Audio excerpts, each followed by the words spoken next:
Bert! Get him! Yeah! Ron Babe was right.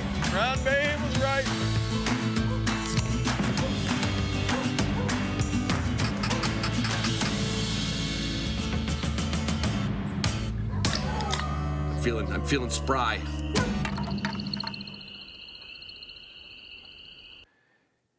Hey, everybody, it's Ron Bain with the Hunting Dog Podcast. It's the 4th of December. You know what that means? Well, two things. Christmas is 21 days away, so you don't have much time. And our grouse season is back open. Now, it opened up the 1st of December, but I've been busy. I'm going to get out today with V. I'm going to take a little walk in the woods down by the creek, see if we can put up a grouse or two.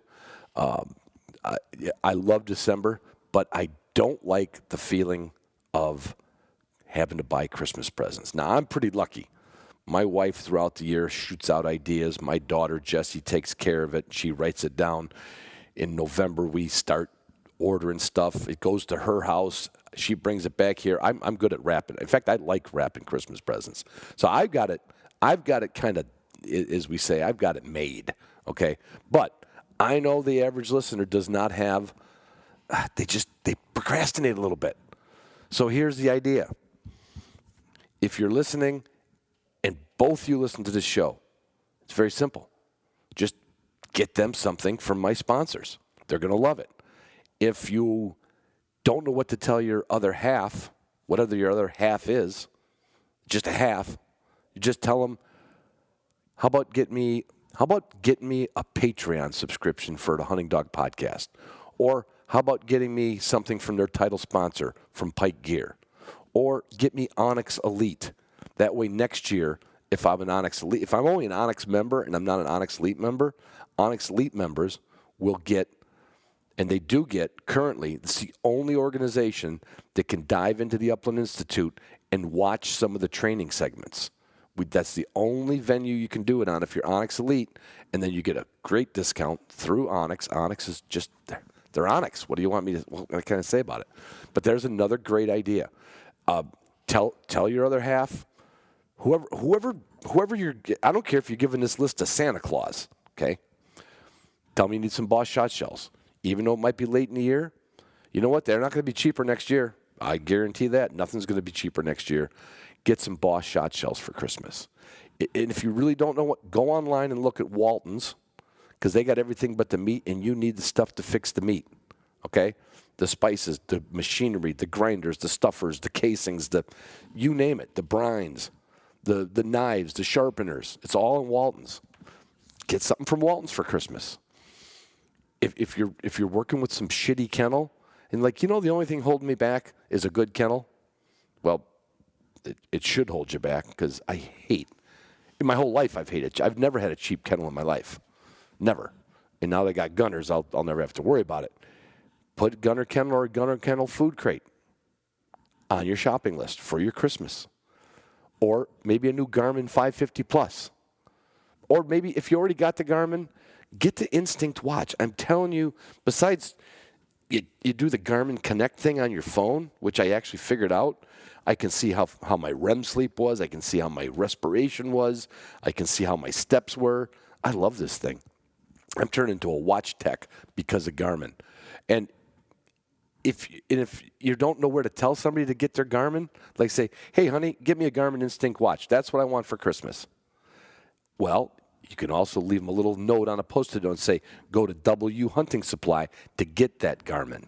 Now, there you go, because you're not going to get it from a better place with more support. Or if you really want to be extravagant, like if you spoil your partner and you want them to spoil you, here's a big spoil. Get a deck drawer system. Yeah. That's a big spoil. If you notice on Instagram how many people with the tailgates down have the pictures of the dogs, the kennels on top of them, do you notice how many deck drawer systems there are? Well, there's a reason for it, right? What you don't notice is because the drawers are not open, most of those have Weatherby shotguns inside. Oh, yeah. No, when you buy a deck drawer system, you get a free Weatherby shotgun. Did you know that? That's a 100% lie. It's up to you to make a decision to get yourself a Weatherby shotgun to put in your deck drawer system. I can't say that honestly. I will tell you what, there's only one food you should have in the food crate. Even if you don't use a Gunner food crate, you use some tote from Home Depot. I don't care. I don't care what you store your food in, if that's all you can do for your food. But it should be Purina Pro Plan in that food container. I think it should be a Gunner food crate. But I'm telling you, it's got to be Purina Pro Plan, or you're kind of in denial. You're going to oh, I'm not spending the money. Just with their point system back, it takes I forget, a ridiculous amount of money off the bag of food. Okay, it used to be called the Pro Club. Now it's called something else. You save your receipts, and you're not going to find better food for the money, period. Just like Canine Athlete and Wilderness Athlete, you're not going to find better supplements. There's a ton of supplements out there. My God, there is. But you will not find better supplements for your dog or you if you go to Canine Athlete or Wilderness Athlete. That's just it. You won't find a better training system. Now, there's training. That's funny. I've been lucky. I've been on the leading edge of the podcast world, right? Couple of my podcast friends, Nick and Travis and Tyler, they call me the OG, right? Because I was the first upland podcaster. And guess what? And then all of them followed suit, and they got a Patreon account, and they got patrons. And that's great. We're one big happy family. And now I've got the Upland Institute. And guess what? People with podcasts are now doing online training. That's good for them. I welcome it, because the more people that realize they can train their dog themselves, the more people are going to realize that the Upland Institute is the way to do it. There's nothing you couldn't get your dog finished for, anything whatsoever in the hunting world by using the Upland. You're going to have a better dog next year. That's it. Look at that. 6 minutes, 32 seconds. I tried to make it painless, and I'm going to tell you something. This really irks me. When I started listening to podcasts, you always have the commercials in the beginning. We all know you can skip. And I get it. Sometimes you do skip. But it is driving me crazy, the amount of mid-roll commercials, third the way, midway. It's driving me crazy.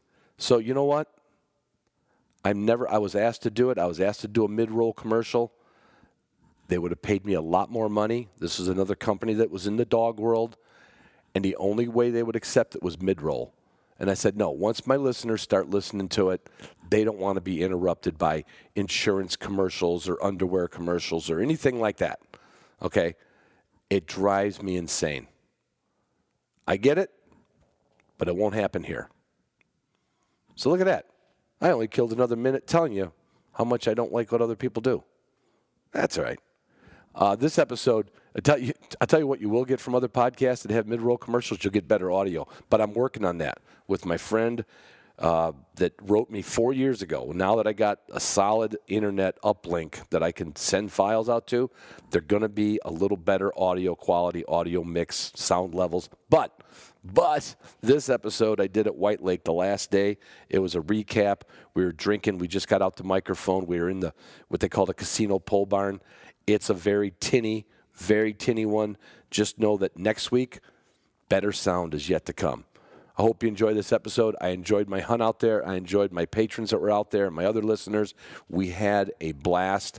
I hope you have a great holiday. Like I said, don't panic. You got 21 days to come up with an idea of what you want for Christmas or what you want to get somebody for Christmas. And you got the selection of Pike Gear, Onyx, Boss Shot Shells, Waltons, Gunner Kennels, Garmin, W Hunting Supply, Deck Drawer Systems, Weatherby Shotguns, Purina Pro Plan. Yeah, you can give dog food for Christmas. Of course you can. Go to Chewy. They'll have it delivered. You put a big bow on it. Canine Athlete and the Upland Institute. All of those make great holiday ideas. And if you can't find something there, you know what you do? You go to the HDP store. That's right. My daughter's opened up a store. We just got in the neck gaiters, the water bottles. We got coffee mugs. We've got T-shirts, hats, hoodies. We got everything except socks and underwear. Yeah, because I don't want to go into that world. Because that's up to you what you like on your feet and your butt. It's not up to me. Love you guys. Love you girls. I love you listeners. I love you patrons more. Yeah, he does look good. I'm buying another one for dress, so we got to I know. update my numbers. That is the first time a hat's ever fit him with Three. 3 overlaps. Yeah. He usually gets like a seatbelt extension for him. That's how big his head. That's true. Well, that's true. Now, Anyway, You can't trust those three over there. is that trouble? Yeah. what do we do? Those three together? Trio of trouble? Yeah. Trouble.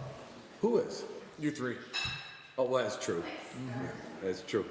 You know, just so you all know, we've been recording, so that's all on. Oh, really? Oh, yeah. I don't have to start out with, hi, it's Ron Bing from the Hunting Dog Podcast. Catch a little table banter. Oh, thank you.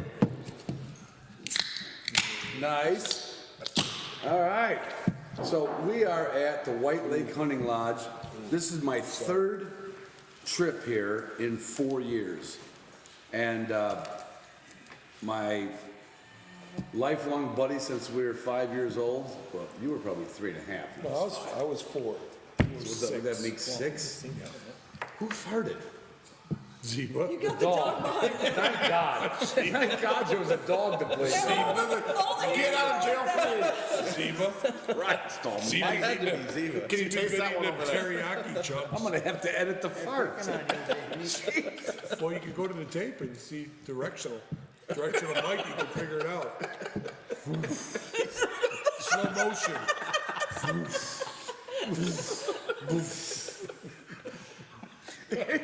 We need several dogs for that. My oldest friend in the whole world, Roof, formerly known as, well, it's now Lord Russell. Lord George. Russell, yeah. Lord Russell, Is I George own Wolf land. of what county? 2 square feet. Ardmore, Waterford County, Ireland. Yeah, so you're a lord and Colleen's a lady. And right. congratulations, Thank by the way. you. And my, How much land? 144 square. not a bad sized piece. No, You're not gonna get a lot of, you're not gonna get a lot of potatoes out of it or anything. But then the Irish were never good at that. oh, God, no. And my brother, William K. McPhail, his brother, Jim McPhail. Because they're Masons, so they're doing the raccoon salute. One more time. One of my, get to the good stuff. Who cares? Brandon Nimitz and Scott Carlson. Scott's another buddy of mine. I met Scott when I met Bill back on a project in Virginia.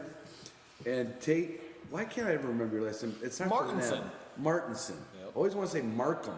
That's close. Well, it's I've been Martinson. called quite a few different things And by several people. Tate and I have known each other kind of off and on from here. Correct. But we've known each other through Nav the Circles. Yep. Bridget Nielsen, who just popped in to get on the podcast, is an old Nav friend of mine. What are you doing over here? You're supposed to be in Montana. I'm Bridget. trolling around chasing birds. That's what I'm doing. That's it. Yeah. Just like sleeping on couches and Anywhere I can just go. like college days. Exactly, the nomad. Put me up. Let me go shoot a bird. Unleash the 5 dogs and I'm here.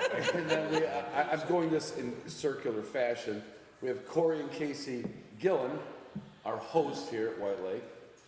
And then Jared, I honestly don't know your last name. I know, Hartman.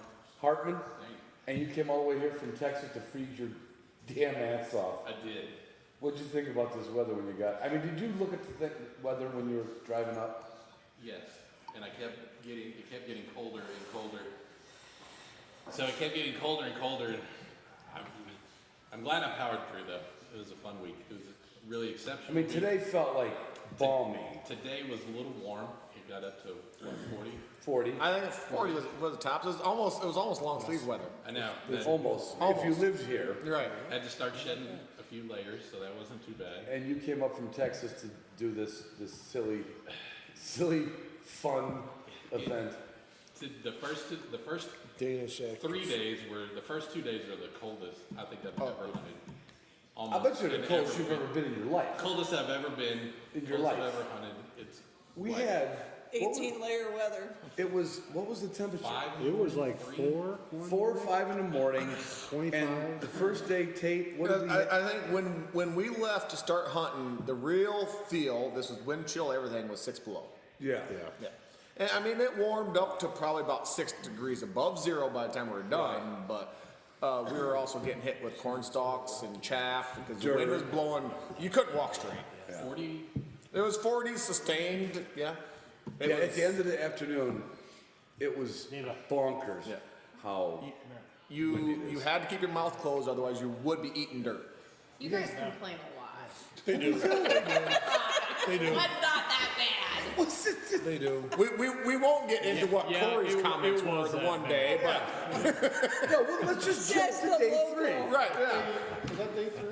Yeah. Yeah, day 3. I left 80 degrees in shorts. No. Today was day. It would have been. No, today was day 4. I don't remember. Yeah, it was day something. It was yesterday. There we go. Thanks, Ruth. The clarification. I spend a lot of my days in the office. You do. And Casey and everybody, all the guys, they're used to this stuff. You can't come to us as a group and go like, well, what the fuck? Because then we're already at the lodge going, I don't want to open the door. Right? So you guys have to put this smile on, Definitely. and you know it sucks, but you got to keep the spirits up. I'm a realist. But yeah, Corey steps in. Casey only let him guide when we're here from the Honey Dog Podcast Group because she knows if something goes wrong, we're like, it's Casey. It's Corey's fault. But swear to God, who was here before? You, Brandon, you were here. Troy and his dad were here. Me and Ruth were here. And it was just as bad 2 days before the thing started. Oh yeah. Yeah. If not worse. We've been in Weather. 4 days of this shit. And Corey steps out of the truck at the first stop. He goes, Jesus, this is fucking cold.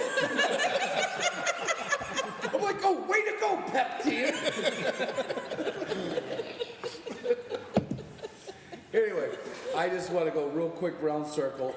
And a lot of you have been here before, and then we'll get into a couple of little stories. But Ruth, No, I'm gonna You're gonna- observe it and close. Bill, you've been here before. Yeah, this is my third time here. I've been here with you every time you've been here, and it's just getting better. I mean, the Gillens are great, the lodge is great, The casino room. the new casino room is incredible. Which we're in right now. The So if you like to play craps, you can just Hey, let's forget keep about it it. on the down low, okay? I get excited. you could come here just for the food if you wanted to. It's worth the money. It's great. Nancy does a wonderful job. We've had Casey and Corey as our guides. I have at least once every time I've been here, and Tate at least multiple times. I don't have enough good to say about the place. Yeah. We've really had a good time, really enjoyed it, and it's been a lot of laughs. And we always get this opportunity to razz each other, and rightfully so. I mean, I've been hunting with Ron for about 15 years, and Ron's usually a pretty good shot. I love emphasis on usually. Usually. Today, Ron had a bad day. He had a bad day, Bad day. but it was fun. But you had good people around you to make you look better. Yeah. No, they weren't good either. The real truth comes out. Not today. We were used to gale force winds. We were compensating for that. Yeah, we had our red dot laser sights set for 40 mile an hour. And Bill brought his twin brother Jim. Well, actually, Jim not your- is 7 years older than me, and that's why I brought him, because he makes me look a little younger. A little. How come he's smaller than you? I don't know. Sure. Jim, have you ever been to an outfit like this? No, I haven't. It was very interesting, very fun. A lot of good people to hunt with, good services, and fantastic food, and just a really nice place to be. Yeah. You enjoyed it? Are you? I did very much. You're glad little baby brother called you up? Yes, sir, I am. Are we going to work on that dog next year, or are we just going to keep feeding her table scraps? She's spoiled. She's spoiled. We're eating lunch on the bus. The dog gives him this look, and he starts dumping his Fritos on the floor of the bus so his dog can have some lunch. But he usually ate half a sandwich. he sees the breakfast and supper that he's gonna have, so he's like, I know I'm not gonna go hungry. Right. But the dog, like, come on. And the dog's not skinny. Let's be honest. I would agree. The dog's not skinny. And the dog's like going, look, I haven't eaten in an hour. Well, that's kind of like us though at lunch and dinner time. Right. It's been 2 hours. You guys are all talking about your dogs, and I don't feed them breakfast when we're on the hunt, and they only get fed once or twice a day. And well, Ziva, she's eating on a pretty regular 8 square schedule. meals a day. 8 square. Brandon, you've had a few, we can't go into your detailed hunts, but this your first year out, probably west of the Mississippi.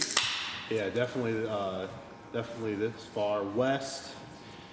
First time South Dakota, first time hunting wild pheasants. Got here a few days early, got on a bunch of hens with my dog Hank. But yeah, this has been by far the best leaps and bounds guiding experience I've had. And the food, the atmosphere, the birds, I mean the weather. Poking fun at each other. It is. It took you a couple days to start poking fun at me. That's when Scott started saying, I like this guy. Yeah, I feel like I might be invited next year. Let's make a time mark on that, a Pike gear time mark, and pull it out for promo. Okay, thank you. Okay. Check.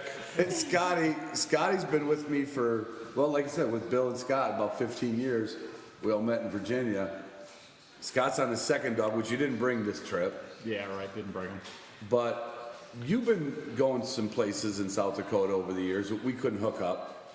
Yeah, I've hunted South Dakota many times. And, sometimes just DIY times and other times are at a lodge. And, this place has been great. This is my first time here and, hope to be back. This is, it's a whole lot closer to some of the other places I've been going. But no, the country is great. The folks here are great. The lodge is good. I liked it. I want to know if you're going to bring No Damn It next year. No Damn It's coming next year. Okay. Put them on the calendar. Tate, Casey, Corey. Scott shows up with No Damn It. Are these one of the guys, and I've done it before, you just walk up to him, ask for the transmitter, and says, you can hunt, I'll take care of your dog? Oh, God, no. It's the other side. Yeah, the other side. Yeah, no. My dog has never seen an electrical device and never. Oh, boy. But we've had them, too. No, damn it. But your first dog would have eaten an electrical device. Yeah, no doubt. Scott and I were hunting once in Kentucky.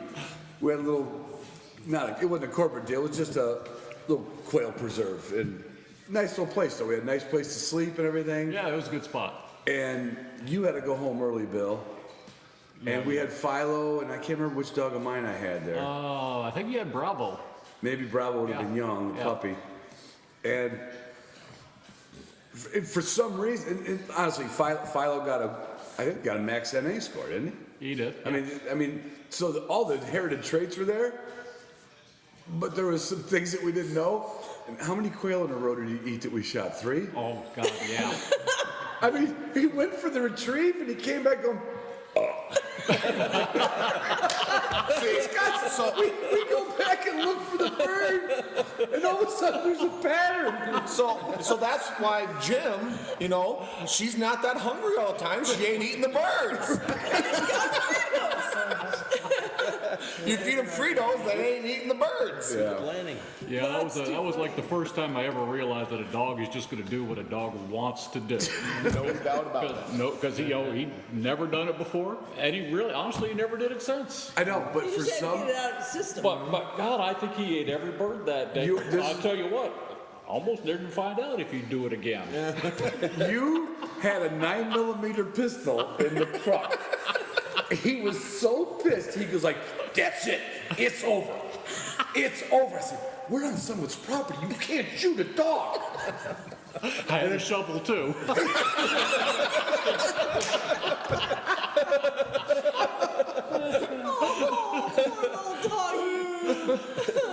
And then we come to Tate. Tate, Yeah. I asked you a question, and I'd like this recorded for posterity's sake.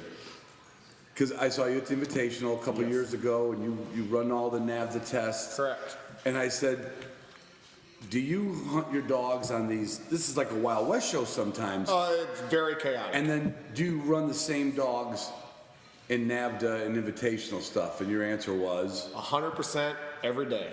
And I've met people that didn't hunt after they got their utility because they were afraid because they wanted to go to Invitational next year. They didn't hunt that season. No, I told you that. The only way they learn is by those bird experiences, and you got to hold them accountable. It's not easy. And training and testing is really different, but I would very different. But here, I mean, you got 8, 9 guns going off. That's never going to happen. No, ever going to happen. But then come training season, you're the same dogs I have here. I have one dog going to the Invitational next year. She's been here all year. I'll probably put her on a handful of birds next year. Mm-hmm. They soon realize I'm back to training, testing. It's like mode. Back in school. It's not recess. It is. Because this is almost like recess. Yeah. I mean, right? Yeah. Sometimes it just No, gets like, substitute teacher. there you go. Yeah. No one's listening to it. Bridget, so everybody doesn't know, Bridget Nielsen. Well, from the Rocky Loop. Did you There change? you go, he's got it. Oh, that's See what I'm- right. see No, what we I'm did trying that to when we tell did with Dominic, didn't we? Yeah, we did. We had the Yeah. whole story of Bridget Nielsen. Yeah. I got cheated, 2 feet shorter, brown hair. Other than that, same name. Same name. Looking at the pictures, So you're out. she went back for You're some other out stuff. vagabonding, right? What's your deal right now? I'm having fun hunting right now, but I'll go back to training with Tate here in January. Same dogs and client dogs and We've got shared client dogs and train quite a few dogs a year, and you know, individual dogs that we own, but also dogs that people want to bring to us. yeah. I should also add, when I first got here, that would have been 4 years ago, because we skipped the third. When I saw everybody had a bunch of visuals, I was like, oh yeah. I was. I've told you that before. I was like, I'm a visual owner, and I wouldn't disagree with you. I thought if you went to a place where we're trying to just poke pheasants out of the grass, we're gonna have labs, right? And I'm watching Vigilas handle almost inside shooting range almost all the time. Correct. And also correct themselves, like, I can't go after that bird any longer. And I'm watching you. I didn't want to watch Corey because Corey, he's looking for the controller. ACDC too. Corey doesn't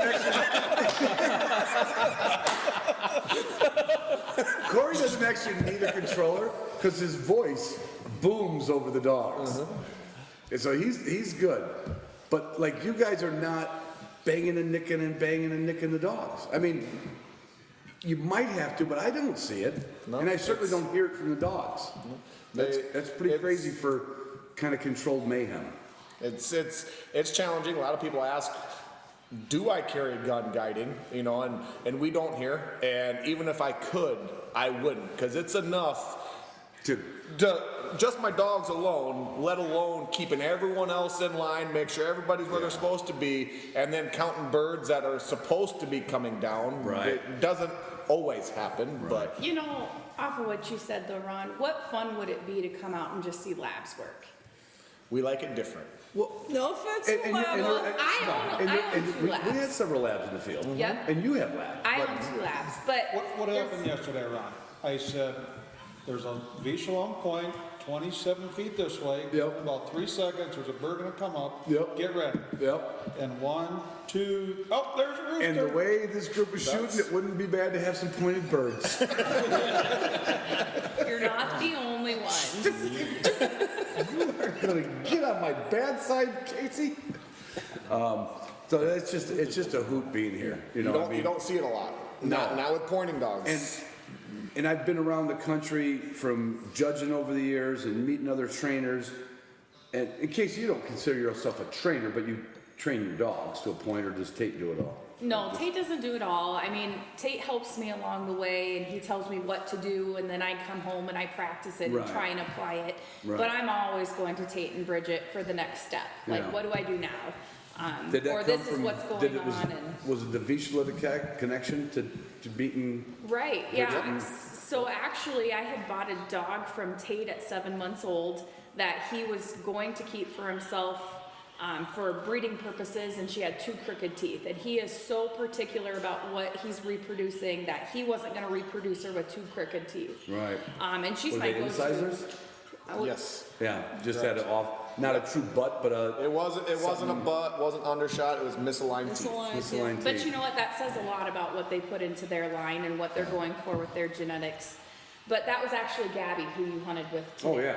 Yep, and she's a beast in the field. So when I had purchased Gabby from Tate, I had kind of mentioned at that time, you know, we're always looking for guides if you're ever interested. And we kind of played back and forth with it a little bit. And one day Corey and I took him and his wife Jenny out for supper and hashed out some details, and he gave it a go, and now we're not letting him leave. Yeah. Actually, He's like 4 years later, and now I'm.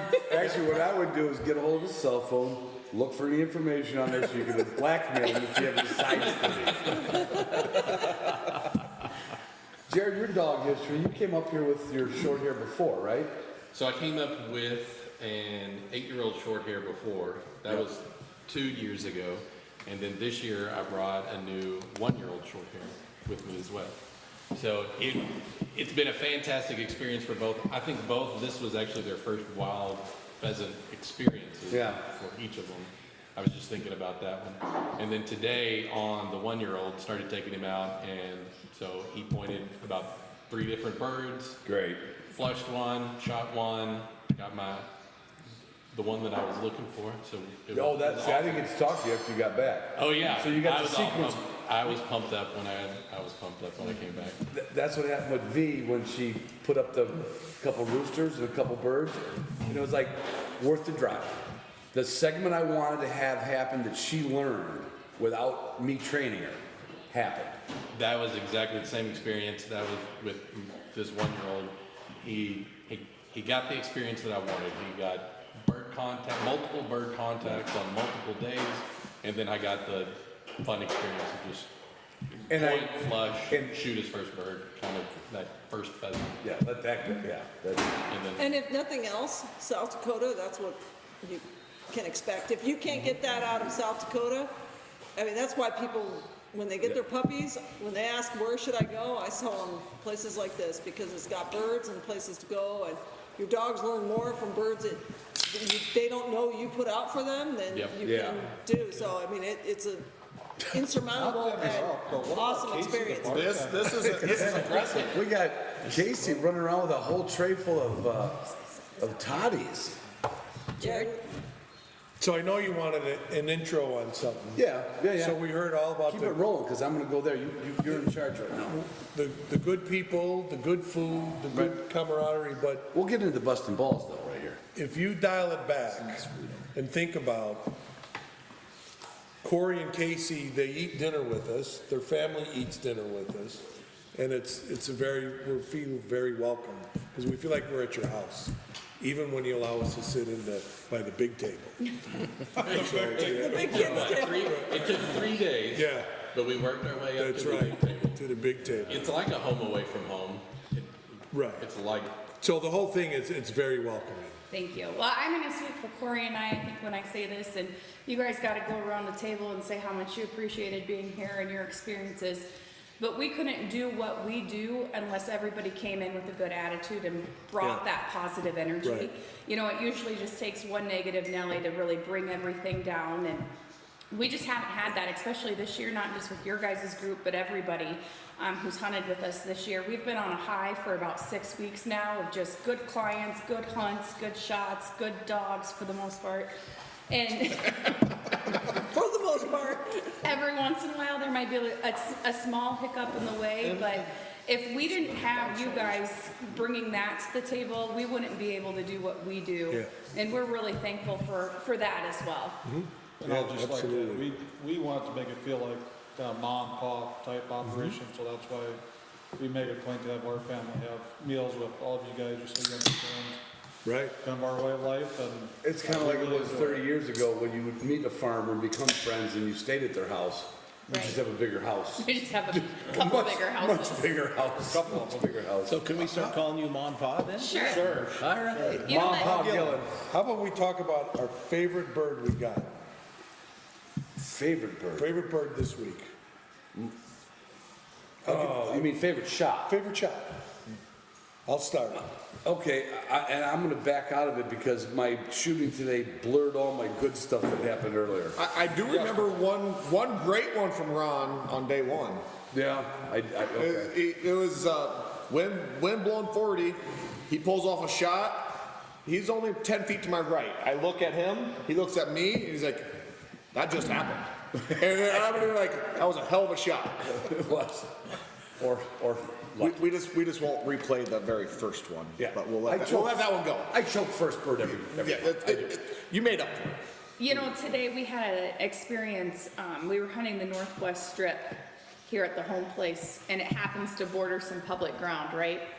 Yeah. And we've done this a time or two where we know what these birds are going to do. Yeah. They're going to jump straight to that public ground as soon as we hit it. You go walk that public ground, they're jumping straight over the fence line to our place. Yeah. And we know how it's going to go. And we try our best to like set you guys up for that instance, right? So I'm lining the fence line with flankers like you're blocking the fence line, right? Yeah. And I don't know how many still managed to get between you, but I know 3 did by Ron. Oh, not 3, 1.5. Because Bill should have helped me, and he says, "I thought it was your bird." Don't ever think it's my bird. Never trust your buddy. I would say that's probably the most memorable bird of my hunt, the ones that flew away today. Well, that's like my most memorable days are my dogs retrieving because I'm not that good. Those birds run away a quarter mile because you shoot like shit. But Casey did say we set up the field properly. You listened very well. Like, I'd give you an A+ for Corey, listening. What are we going to do, not listen to Casey? Well, I'm going to tell you, yesterday that wasn't the case. In fact, Corey told me this morning, he goes, "You might want to repeat your instructions 3 times with these guys because they really struggled." What are you laughing about, Jerry? That's true. We didn't listen at all. I don't want to pick on Corey, you know, because these are the boss people over here, but I thought you guys did good the first few days. Yeah, you know? we did. He says to me, he goes, "You'd send your flankers down and you tell him to be 40 yards ahead of you, and next thing you know, you've got to stop the line because your flankers are with the line." Did that happen? What else? I remember on the third day, I was walking next to you, and we got into our second strip, and we missed probably 70% of the birds. No joke, that is a realistic stat. I look at him, I say, "Man, it's going to be a long day." And I can get it from a guy's standpoint because, like, you can have these areas, the birds are concentrated, the food's there, but when they blow out, they blow out. Like, there's no unlimited resources here for you guys. They don't come back out like seed corn. It's not volunteer pheasants. But the other part is, like, I know you know that, like, if we just plain old dicked it up all day and we ended up with half a limit, you know we wouldn't care. You guys would not. No, we wouldn't. But that's got to be a stress. Because dinner's at 6. And the bus leaves on time. Oh, the bus leaves on time. Yeah. Billy, you got anything that pokes out at a... So the first 2 days we were with Tate, and I had the 2 best opportunities to shoot birds the first time, and I mucked it up. Well, first 2 days. The very first one you hit the bird, you slowed it down, but the dogs did recover it, so it was not a miss. Well, but we won't talk about how far the birds had to go to get it, but they did end up getting it. But it didn't feel good. So on that note, Bill, we've got a group text between us guides. You think? We noticed. You think? It takes group texting. Don't put Bill on the flank. You know what his name was in North Dakota this year? Fence line McPhail. But I will say today, especially on that Northwest Strip, Bill was my guy hugging the fence line when you missed those ones. Redemption. Well, I mean, twice, he 2 did days in a really row well. when we first went out with Today, the third I day. say he flanks every day, all day long. Every day's a new day. It is, and it went our first strip with Corey. We got into the strip, first bird came up, boom, shot, nice, felt good. Today walking into that first strip, and I was not ready. And Casey was going, be ready, be ready, be ready. Boom, this bird came up, and I shot it. And then I'm reloading. I closed the gun, and another one came up. Boom, got that I one might too. have a theory on this. I was hungover. On day 3, you were hungover and you shot better. Oh, a little more aiming oil? All of that aiming oil. It might be. Yeah, that could be it. Jim, other than getting your mittens stuck in the chamber of your Model 12 and working like a single shot, did you take Today or yesterday? Which one are you talking about? any shot where you were like, oh. No. What? Well, then somebody else shot the birds. 'Cause we saw you take this, what is it, a 80-year-old Model 12 now? What? Yeah. 80-year-old Model 12, there's no bluing left on it. It was the only gun that looked like it might have been owned by a pheasant hunter. You know, we're out there with a bunch of over-unders and side-by-sides, and you come out with a Model 12 classic gun, and we watched you take some pokes flanking and blocking. I witnessed one of him, that real long strip that we were walking. He was standing there blocking. The other blocker was 20 yards from him, and we see Jim pull up his gun. One shot, that bird drops. The other blocker didn't have a shot. And it was probably at least a 50-yard shot. 50-yard shot. Yeah, it was. Because today I walked up to him, I said, "Are you shooting a single shot?" He goes, "Well, I didn't get to shell him all the way, kind of. And then when I got to shell him, my glove's stuck in there. And birds are flying out. Looks like he's jerking off the handle." You don't want to see the commentary on this one. I could have done without the visual.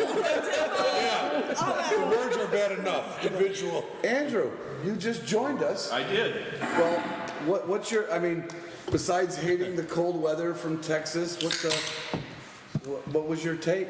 I mean, this was my first time to ever pheasant hunt. It was phenomenal.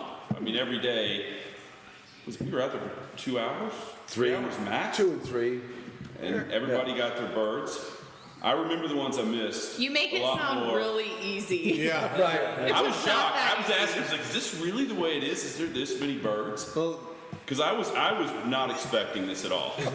how many times did you have to reload your vest for shells? I was on top of it except for one day. Well, I like Corey the other day. Let's hear this one day, because I just gotta hear it. I didn't have a chance to go back to the bus to grab some more shells. Well, how many did you start with then? 6. I don't know. Probably, obviously not enough.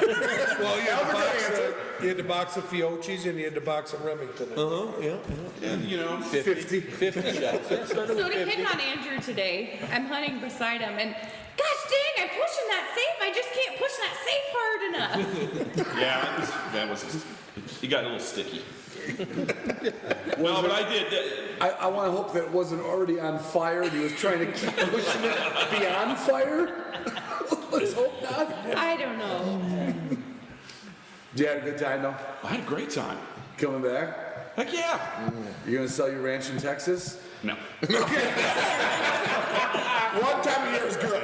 One time a year. That's the kind of place you come. I can hunt in shorts and flip flops. Can we do some habitat work if I send Corey down there with a tractor That's and a get some long quail? drive in that tractor. It's just There's details. You know, we do some habitat work for quail. We can come down to the White Lake quail hunt down by you. I'd be up for that. How many acres we got to work with? 850. Oh, we can do. We can Couple make that work. spectators and some brush piles, and you got to make We can it. make that work. I feel like the Hunting Dog podcast hosted by White Lake Hunting Lodge is moving to Texas rather soon. Yeah, It'd be warmer. wouldn't be near as windy. Are you gonna put a mint under my pillow? Oh, today, Warmer. today I'm. How's your fail safe? It will be warmer. Last 3 No days mint it's on your cold as pillow. a bit in the mountains. No, the mint wouldn't be frozen. Today I said, I'm busted on Corey. I said, hey, I said, I'm not gonna say Casey. I said, A name tag again? I know you need a name tag, Casey. I said, Casey, I don't want to be a complainer, but you know, after day 2, there's no mints under the pillows, and Roof jumps and he goes, I'm sorry, that's me. Yes, there was. Yeah, yes, there was. Oh shit. Any bad shots you made, Brandon, or do you want to just talk about your good ones? Well, you don't make bad shots. You don't talk about You them. miss I'd like to start off. I think Scott pulled out a 20 gauge at some point. But I think the first couple days I was the only 20 gauge. No, out. I was 20 gauge all weekend. I was told I was the only 20 gauge on the first day, so I was feeling kind of proud. That was Ron. But he doesn't did have you the also hunting feel gun inadequate? podcast. Not inadequate, but like, oh, should I have a 12? I did not feel like the 20 gauge was hurting me at all. Okay. No. But Didn't feel undergunned. no. Didn't feel. So I'd say I had a good bird. I remember on the second day, it was the first day I brought out my lab, Hank. I think it was in the first push, somewhere in there. Not the first bird, but in the middle of the pushers. Bird came out. As I remember it, Hank flushed it. That's all you need to know. And had to turn around. It was a pretty good shot, a little bit of distance, knocked it down.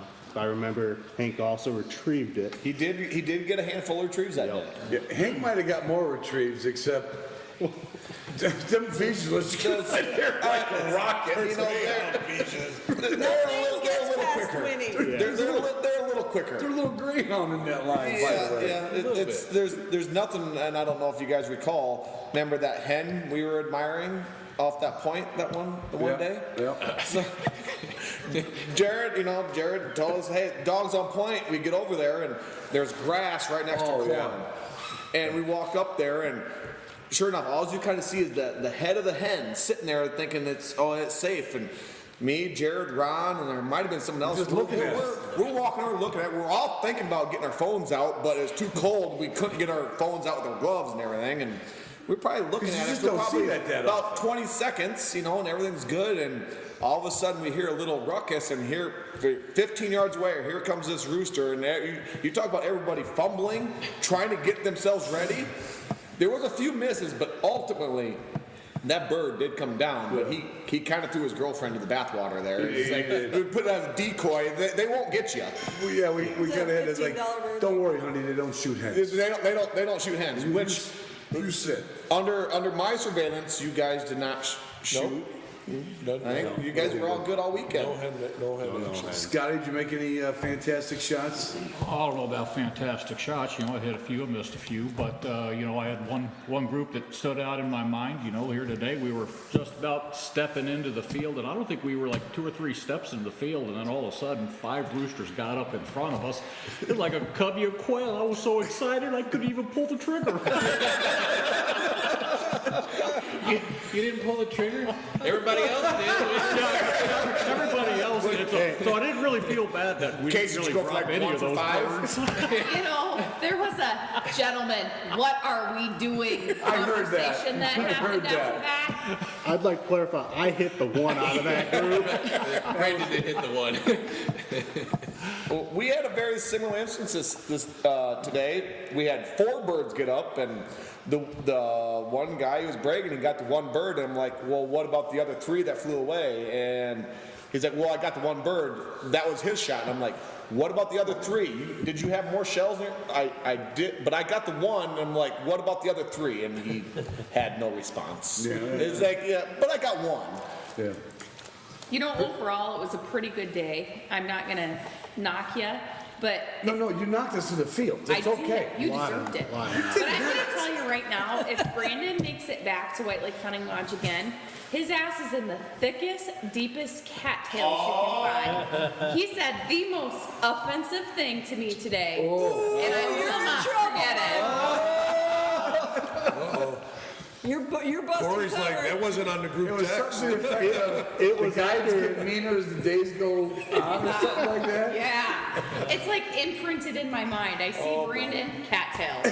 Brandon. You and Hank. Cattails. You and Hank down there. But you know what?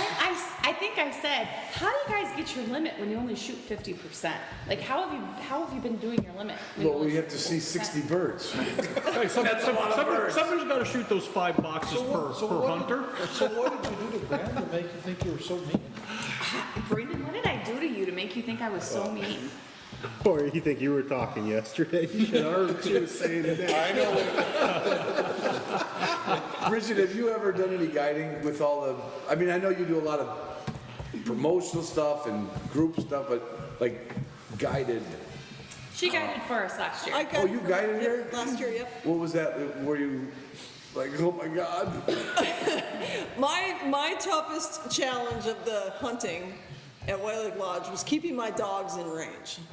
Oh yeah, Yeah. because you're kind of. My dogs are used to wild Montana where they can run wherever they huge want. and do and you chase them. You don't try to control them. You just chase them. And so trying That's to find a one-on-one, two-on-one dog. yeah, or even if you have able-bodied running athlete type hunters Yeah. with you. You would have to hunt with Bridget to understand that. I've hunted with Bridget a couple times, and it's like we've hit a couple pieces, and I'm not prepared because here we're like, you guys need to slow down, nice and slow, let these dogs work. You go hunting with Bridget, and she's like, you gotta go, your dog's at point, what are you waiting for? Get out there, you're gonna miss your It's like, opportunity. screw these birds, we're running past. That one's on a bird, we're going to get that It's bird. an experience. It is, and so my dogs were challenged with trying to stay in range for the hunters, and so trying to keep them bridled in. Yeah, that is would be a very challenge. difficult. But Yeah. I did have one of your dogs all week here with me. Yeah, she's my old girl. I gave you the senior squad. And I've ran Ripley before. I've been around her a lot, but never without Bridget. And the first day, she was kind of confused, looking at who's bringing this bird. But by day 2, 3, and 4, she was nailing them all down right to me. She barely said hello to me. She did. She came right to me. She's like, see, First time I'm ever. going in. She probably thought, why do you make me run so far? I like it here. Now, are you guys training together? I mean, we Yes. give a selfless plug. I love it. Right. No, we do. Do the full plug. Yeah, this is it. This is your because hey, there's not a lot. Like I asked you, and I already know the answer. Yep. You train full time.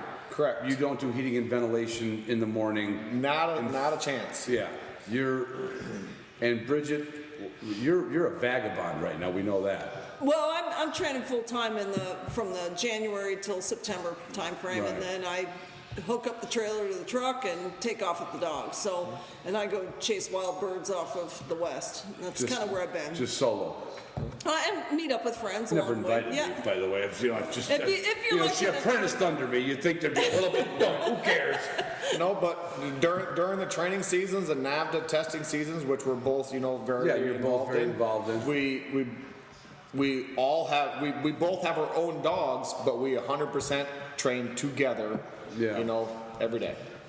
And then client dogs, right? Not just Client trained dogs. We have our own few personal dogs, but 95% are all client dogs. And because you're both knee deep in Vizslas, do you get more of them, or do you get the whole gamut? So that's an interesting answer to that. Yeah. What is I would say probably on average we probably get more Vizslas than other people because we're Vizsla breeders. You know, we get a few more because we're getting our pups that we bred back. You know, and then we get a handful of these other ones. But we get a very good influence of other dogs, other pointing dogs. That's kind of what we try to focus on. I mean, like a pointing is a pointing dog, but there's a lot of different temperaments in all the breeds. And Well, the truth be told, it's great to train the breed that you are breeding. So Right. I love training Vizslas. I feel like I have a handle on understanding the breed. I understand the gamut of temperaments and that kind of thing. But I think it's really nice to get a different breed sometimes because it's really nice to see what a different breed has to offer, no matter what it is. and then makes you kind of rethink your. Was that me thinking it was, or is there something wrong and I had a rose-colored glass on for a minute? No, that's 100% the truth, right Actually, there. you know what's interesting about that? It's not so much the rose-colored glasses, it's more the understanding of the talent that you get in the dogs wherever they're coming from. Right. So when you get the super talented dog of any breed, and then you get a dog that's not talented of any, You start blaming the breed. It's easy to blame the breed, but it's not that way, and it's really fun to get different breeds in and train the different temperaments. I think is the key. I heard you mention to someone else earlier. It's don't always fall in love with a breed. Find a breeder. Find a breeder. And that's And a if huge that breeder difference. breeds Brittany's, if he's your mentor, you're going to be in good shape. Correct. Well, and I always tell people when they're asking, I get a lot of phone calls from people that ask me about what breed should I get for me, and they're usually somebody that are just getting in hunting, just trying out bird dogs, and they're trying to figure out what they want. Do they want a poodle pointer? Do they want a Bracco Italiano? Do they want a Vizsla? And you'll get these lists, the short list of what they want. And as you start to talk to them, you start to realize their personality type may not be suited for X. It might be suited for Y. And I always tell them there's as many different breeds as there are human personalities. Find the personality of the dog that matches yours. Or at least try to. Or at least try to, yeah. I want to piggyback off that a little bit. And I had gotten a puppy from Bridget this spring since he was in here earlier. It's a cinch we're not letting in this room again. Yeah, right? He was on the table earlier. Oh, he was up here. But when you talk about... I didn't train him! When you talk about finding a breeder and not just a breed of dog to use, I would just piggyback off of that, saying that Bridget has kind of been my person to go to with Cinch. I bought him from Bridget. Like an advice mentor even? Well, for the reason that anytime I need some direction, like what do I do? He's doing this. She's constantly telling me, well, have you tried this? Or put him in this situation or do this. And, she came out with me today and we got him on some birds and he did some really great things. And I'm quick to be like, oh gosh, he's not doing this or that. And Bridget's really good about bringing me back down and being like, but he did this and he did And this. that's because she's seen more dogs. Right. And that's where you got more data behind you for it. We know our breeding. We know our dogs. We know what they should be doing at certain times, you know, and every breed of dog is different. And then you get into different lines of breed, they're different. Yeah, they're all. I've always said they're all different. Like everybody says, like every snowflake's different. You put it under a microscope. Yeah, but on the outside they all look the same. Correct. I mean, it's a snowflake. It's a dog. Right. And all them quirky things that would be in that breed is all in that breed and all in that breed. And that's just from, I mean, to me personally, like solid temperament breeding. You could deal with talent, but solid temperament breeding. That's if they don't have a solid temperament, they can't handle this environment. Right. I would want to have, if you had a dog, I'd want to be able to say, Tate, I need a dog. I'm going hunting today, and your dog would come hunting with me. I would. As long as I'm not there, they will listen to you. So interestingly enough, there are 2 clients here at the lodge this week that one client has a dog that was bred from Tate and Jenny's lineage, and then one has a dog from my lineage. And the one gentleman actually hunted with me out here 2 years ago and saw the mother of his puppy hunt and said, I want one of those puppies. And the fundamental reason why we work together is it's about temperament. It always comes back to temperament. Stable temperament. Stable temperaments. And if you can have the best hunting dog, but if you can't live with them the other 350 days of the year, because the truth is that most hunters hunt 15 days a year. Yes, yeah, it's just how it is. Yep. And if you're lucky, the person you sell that puppy to might take them through performance testing and do something. If you're lucky, some training days, which means it's at least peppered through the year. Let's say 300 days a year, they're sitting on the couch or jogging by their side. Right. Or sitting with their children. That's the dog you have to produce. That's the dog we need to be producing. You have to live with. Yep. So that's the key. It's finding that sweet spot between the hunting talent and ability, and that goes for all the breeds. Because I can tell you, we've seen in all the breeds that we get through the kennel a shift in breeding practices and the focus on those shifts, and how that affects the temperament of the dog. Well, we don't need to wrap it up. Well, we're close. Anyway, we had a funny thing I saw on Instagram the other day, and the dogs that just bark all the time, no matter what.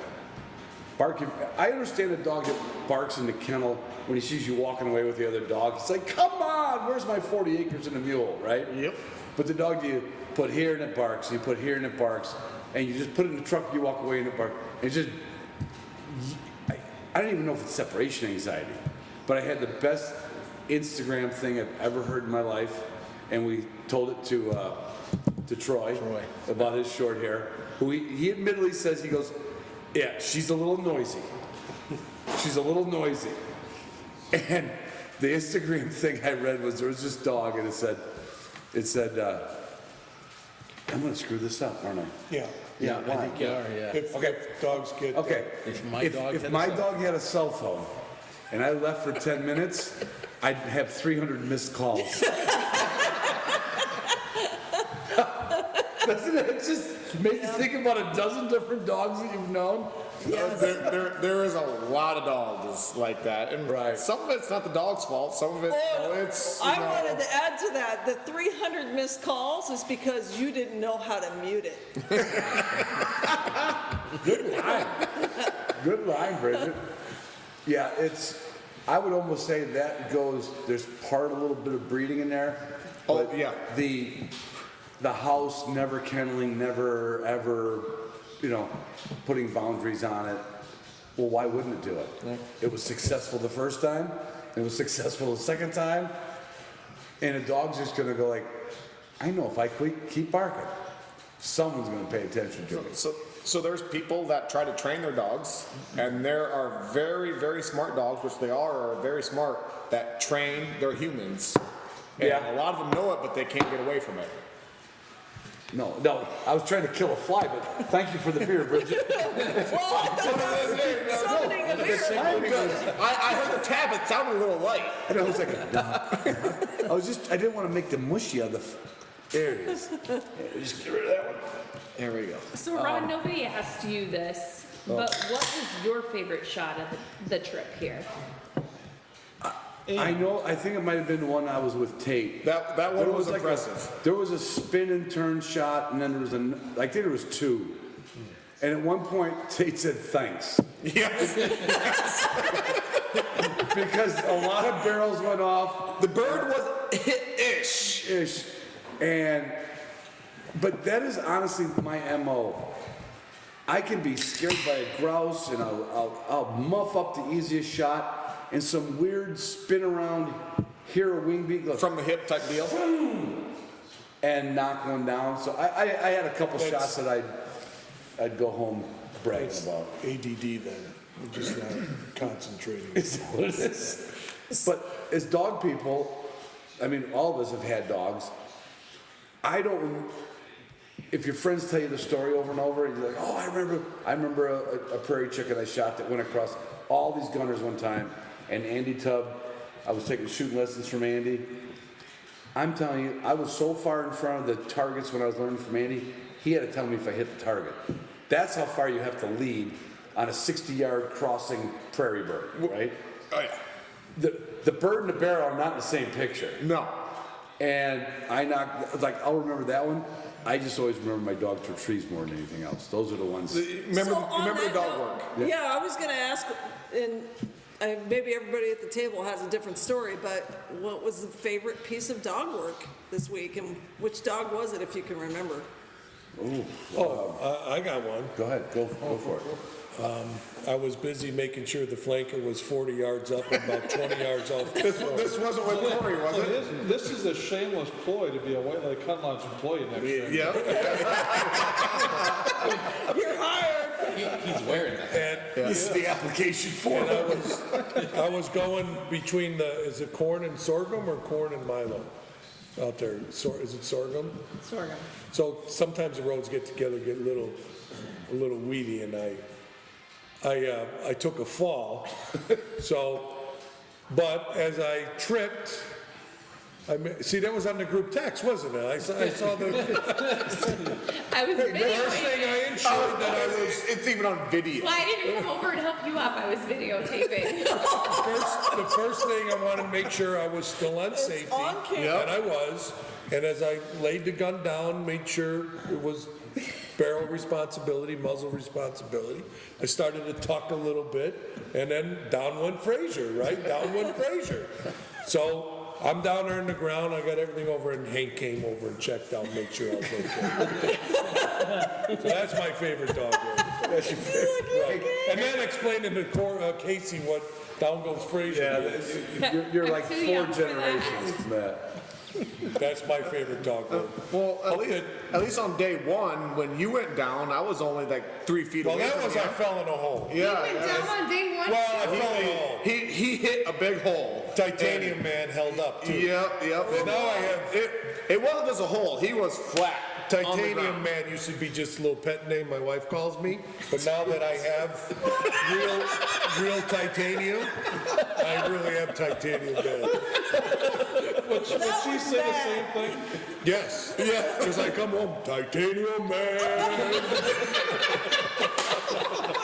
Rusty actually takes a pharmaceutical called Tiagra. But it's weird. Every time I come up the stairs saying that, she always practices the fire escape ladders out the window. It's so coincidental. So Ruth, I gotta ask though, Yeah. before we move on to the dog thing. Yeah. I understand you were the designated bus driver I was. all through the hunting days. Well, Ron took the first trip out. Sloppy lane work, no directionals, No safety check. no safety checks at the railroad track. So I took over. And how'd that go? Because I heard a few stories. It went wonderful. Well, Well, hold on a second. When the bus driver says sit down, you sit down. Sometimes it's hard to stay in that seat. Though. Do you remember the one time when you said, careful, there might be a little bump here? I warned them. I said, get down, and they're over there, oh yeah, look at my watch, look at my... There had to been repercussions a few times because I seen the school bus in my rearview mirror, and I'm not going that fast. Well, I got a little ghost on the ice. And all of a sudden, he's way back there. He must have had to stop and have a little chat with somebody to sit down. I had a route to keep, I got kids. I don't need moms calling me. Wives. Where's my kids? Wives can call me all day long. Because it's on The moms. What day was Ice Road Truckers? Was that day 2? Day 2. Yeah. Day two? Day 2. Between the two, Ice road you trucker? took me, was it? No, you took me. I took you down the ice road. Oh, yeah. The roads were frozen over. Well, I had to hold it. 10 and 2. I asked someone to be quiet, turn the radio off. I backed off the fans because they're too loud. The bus is an automatic, right? Yeah. I didn't realize that at first. I heard some like I didn't realize that at first. Yeah, I was doing some shifting. This is 100% true. Oh, that's awesome. Yeah. Corey was sitting in the driver's seat going like this. Hold on. Well, I'm looking at the radio. It was on the fake radio. I was on the radio Yell about and the sit ice. down every 5 seconds. imaginary radio. Well, not in my mind it wasn't. Although I Doctor says I could have those types of fun. As long as it doesn't interfere with my work or personal life.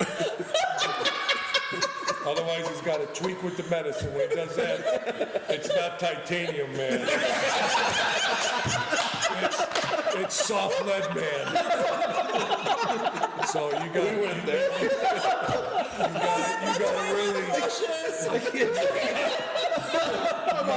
It's a fine line. Titanium, man. You made him go there. I'm just trying to be honest. All right. Yeah. Where were we before that? I have no idea. What was your favorite dog moment? Oh, okay. What happened to best dog work of the week? That one's down the toilet. I was too worried. Personally, I was too worried about missing shots, and I wasn't watching the dogs. Oh. 'Cause, yeah. You talk about, like I ask a handful of people because sometimes I'm only watching one or two birds, and all of a sudden, one bird gets up, they shoot it, one bird goes down, and I'm getting kind of, I don't want to say spoiled, but I'm doing my job, but all of a sudden it's like, I'm relying way more on my dogs, which I should. Mm-hmm. All of a sudden it's like, well, I thought my dog was over there, and 90% of the time they at least make myself look better, because it's a lot easier for me. I just walk along. I also would say, to me, pointing is pointing, flushing is flushing, so it's always retrieving. Correct. And on the grass strips we hunted the first day, there was some birds that were way back there. Correct. That might have been when my shooting was good too, by the way. We'll go with and these dogs, and you didn't send them on a blind retrieve, but they saw it enough, and they came back, 150 yards And we would say, like, we'll just have to go back there and look for that bird again, and all of a sudden, here's the dog, like, it's like, You know, here's the bird. Here's your bird. not so much you guys or whatever, but I get a handful of others like, aren't you going to go back and look at that bird? And I'm like, and we all run GPS collars on our dogs. Yeah. You know, pointing dogs, flushing dogs, especially more pointing dogs. I know where my dogs are 24/7. Yeah. You know, but Are you you know, using a Garmin by any chance? 110% This is Garmin. the intro for that bird Yep. sponsor. I Pro 550 Plus is my I don't know thing. any professional that doesn't use the Garmin. With the watch, so I know I don't have to use my handheld all the but time. mind you, I am banished because I don't use a watch. She has a watch, but she don't use it. But anyways, then I look at my watch and I'm like, well, there's 2 dogs, you know, about 150 yards back there. And Yeah. Really? And all of a sudden, I see 1 dog come back without the bird. So that ultimately tells me, I know my dogs. Yeah. A dog has that bird. Like, Right. well, that one came back without it, but I'm like, yeah, but there's one behind it still coming. Right. Most of the time, they come back with the bird. I don't care who you hunt with when you come hunting with us, whether it's Tate, whether it's Corey or me, another guy Wyatt when he's here, another guy Jen. I guarantee you that you're hunting with some of the best dogs in the industry, doing what we do every day They for live it. 8 weeks. Yeah, it's kind of like being, If they didn't do what we wanted them to do, nobody would come back to the lodge. they wouldn't. and we would find a different home for them because we want that Well, experience yeah. for Like you. if my dogs don't perform, like I get a lot of people commenting on my dogs, which great, I like it, you know, and I kind of take it for granted because what you guys see out of my dog is what I expect every day, and if they don't meet my expectations, Right. I don't want to be cruel, but I'm a breeder. It's as a business. Right. If they're not meeting my expectations, They're a reflection- they they're a reflection will of meet you. someone else's expectations somewhere else. Yeah. So I got to tell a story that has nothing to do with guiding. It has everything to do with wild bird hunting in Montana over a 6-month-old puppy. 6 months. 6-month-old visual puppy. And so it's a sister to one that Casey has. Sister to Cinch. And she's been hunting for 2 weeks. We've been hunting up there in Montana. She's gone through her puppy training. She's This is gone this year. condition. It's literally a couple weeks ago. And I watched this puppy go from goober to bumbling around the field and what am I doing on day 1 to this day. And she had several pointed roosters, of which my friend shot several over her. And I was always out of play, not able to shoot one over her. And we're chasing birds up little coulees and up into bushes and up into the edges of grain fields. And she goes on point about 90 yards from me. And I'm on one side of a coulee. She's down on the other bottom of the coulee. So you can't see her. I can't see her. My GPS tells me she's on point. If you would have had a watch, I would have told you earlier. That means it's disrupting my wrist. Not up here, it is. Yeah. So, at any rate, I'm walking and I'm looking for her, and my friend Mike, who has one of my pups, says, I see her. And he's up on top of the hill and he's pointing down at the bottom of the coulee. So I walk down in there, and this pup has been on point for a while. And I kick this It bird. has to be a while. It's been a while. Yeah. You know, we're a minute or two. And I go down in there and I kick this wild rooster up like it's a training bird. Really? And I shoot it literally a snapshot. I shoot it, I hit it, drop its legs, and it soars out of sight down over the hill into another coulee. Oh. And I'm like, oh, I'm not getting that bird. And my friend Mike is up 30 feet higher than me. Still watching. And he's watching the whole thing. He can see what's happening. And I can see on the GPS 80, 100, 150 yards, 200 yards. A couple minutes goes by, 150 yards, 75 yards, 30 yards. Here she comes up over the hill, straight back to me with that rooster in her mouth. Wonderful. And that is the moment. Did you get Oh, yeah, those are the moments that we stand and we go, okay, we're doing the right thing, you know, training these dogs, breeding these dogs. That's That's at that you were age, talking- that's genetics. It's genetics, but it also has a lot to do with what you expect. Well, it's the genetics, but it's what you expect. But Yeah. she had the genetics. Yeah, oh yeah, But if She I couldn't didn't have want done it if she didn't want At 6 months old, we didn't train 6 that. months. No. that was all hard. I would forgive anything a 6 month old. And when they do one good, you're like, that's something to work Oh, and she brought it back with the head up it's still alive. I had to actually dispatch it. I mean, and I just went, I'm done today. Who's dispatch? Is that like a U.S. mail dispatch? Well, the buses get dispatched out of the barn. Okay. That's why I couldn't leave till 10 So you talk about the side of the GPS, you know, for the Garmin side, the GPS. Yeah. Without that, okay, she wouldn't have known where she was, found the dog, shot it, but then her knowing her dog, I'm gonna stand here where I shot it, I'm gonna trust my dog, and it slowly increasingly farther out. Yeah. Oh, now my dog's coming back. Instead of the average person, and they don't know any better, probably would have called that dog off of that bird, toned it, or some off that bird, and brought it back. Well, that bird's dead here. Right. It's not. Well, now you lost your bird. And I think sometimes whatever that dog learns early is 100% right in their head. It's ingrained. And if it's good, it's great. And then if it's bad, you got work to do, and you may never really. Well, you can't really fix it because you won't know. Correct. So those moments when you see that happen in a 6-7-month-old puppy, Yeah. you go, oh man, that completed my hunting season. Right. Whereas in the contrast, if you see the dog come back without the bird, you're like, oh, well, it's a bummer. puppy. You're bummed about Right. it. You might try to go find it with an older dog or whatever. And knowing me, I wouldn't have let it go. I'd have kind of like, okay, it went over the hill this way. We're going to take the 2 old dogs over there. Head that direction. Find it. And we would have probably found it. But still, because I hate letting birds get away, for me, like you, Ron, it's about, sometimes not about the point, it's about the recovery of a slightly to me, wounded recovery is just like so. In fact, you've heard me say it, and you heard me say it. I said, we are already at our ethical limit. Correct. There's no state law that says if you wound a bird that flies off a quarter mile, it's probably a live bird. Correct. But you know It will die. You know you chunked it. It will die. And we're at so many birds, and I said, hey, we're at our ethical limit. It's not a state law thing, it's just like, but when you get that dog that can get that bird that was in your ethical limit, there's nothing better. There was one with Roof years ago in South Dakota. I was on the phone.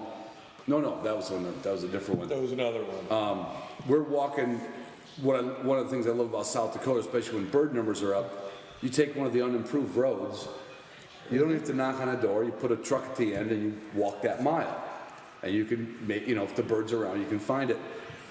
And Roof takes a spin shot on a rooster, and you know it's nicked because it can't fly, but as it comes on the ground like an airplane, it's already running. And this bird, like a cartoon. Right, exactly. It was like, boom, boom, boom, boom, boom, boom. And this bird is gone. And we had Tonser with me. Tonser saw it, but it lost it through, and it was more of a cattle pasture thing. It wasn't like CRP by any means. And that dog gave it its best effort. And at some point, I think it just got into other pheasant scent and other things, and can't blame that. You can't win. And we didn't count that against our limit. And I said, I got to bring Zygon out. And the truck was only, I don't know, another 200-300 feet away. And right where you were standing on the fence, right where Tonser picked up the track, I put Zygon down. And same thing. You know how these dogs can track. Literally on bare ground, if the conditions are right. And it was like, and we watched him. It would be like a 40-acre diagonal. So that's a lot of feet. To where we couldn't really see the dog really good, and he didn't get thrown off by the other tracks. He stayed on that thing and stayed on that thing. About as far as we could see, we saw him moving, and then we saw that rooster making a failed attempt with one bad wing to get away from him, and him up there like that, and just boom, done, and trotted back on that field like he's like, look at this shit. Look at this shit. And that was like the one bird you shot. Oh, see, you weren't gonna lie. Ron, that was a great story, but Yeah. Roof, I did not see him miss a single bird today. Nice. He was on today. He had a great And shooting he day. poached 2 of mine that was my favorite You shot. wouldn't have hit him No, they anyway. didn't leave. No, that was yesterday. They weren't leaving the corn. They weren't leaving the corn. I made They were Corey in front of me. I made Corey take me back. They were legal. They were in front of me. I made Corey take me back to the bus because I didn't have enough shells. And then we went all the way back there, and I flanked. and you got the birds that poked out, which were the flankers bird, but it was a good shot. They were in front of me though. No, They were still in the corn. And I'm like, we didn't need to go to the bus because you smacked two of them. Well, that's what we yell when the birds get cock. You guys yell rooster. Right? We yell cock. We try to, we get a handful of females that come through, so we try to be, correct. We don't want to, so that's rooster. It's But cock, I have been in groups and I will yell cock, I'm going to wrap Guess this up. what, Ron? We got dinner in 2 minutes. I'm going to wrap this up. We're with a 2-minute whittling away story. to nothing. Okay. I don't think so. So, Roof and I came off the Mississippi River duck hunting.